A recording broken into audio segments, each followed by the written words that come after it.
You've sensed it, this desire for something to tie it all together, a unifying principle beneath the chaos. Some look to science for unity, others to willpower, others to a personal God. The monadist feels this search inwardly. But despite all these answers, something doesn't hold. Each explanation feels partial, bound to a limited field of experience. So the question grows, what, if anything, truly unites the world? The monadist is not content with surface explanations. They want to know not just what things are, but how they belong together. They are inward builders of meaning, tuning their soul toward wholeness, coherence, and spiritual integration. But they may cling to external frameworks, matter, will, personality, or a divine presence, hoping to find something out there that will explain unity. And that leads to a quiet, persistent disillusionment. Why does no answer seem complete? The monadist is left with fragments, coherent in parts, but not whole. A thinking philosopher fills their wall with ideas, force diagrams, psychological charts, theological symbols. But none align. They don't speak to each other. The monadist hits a wall.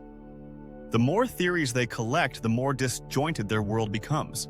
Freedom begins when the monadist realizes, only by thinking can we integrate what we perceive into coherent understanding.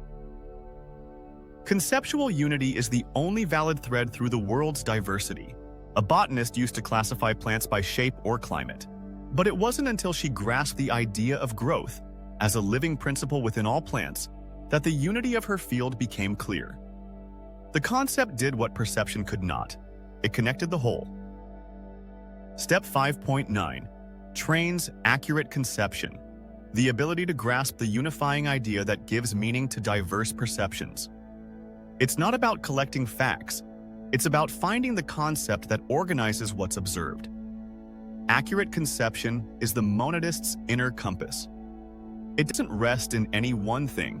It rests in the thinking that makes sense of the whole.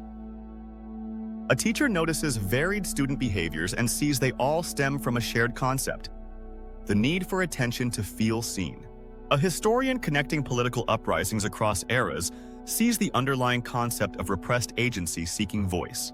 A manager struggling with workplace tension recognizes the concept of misaligned expectations behind every conflict. Today, try this.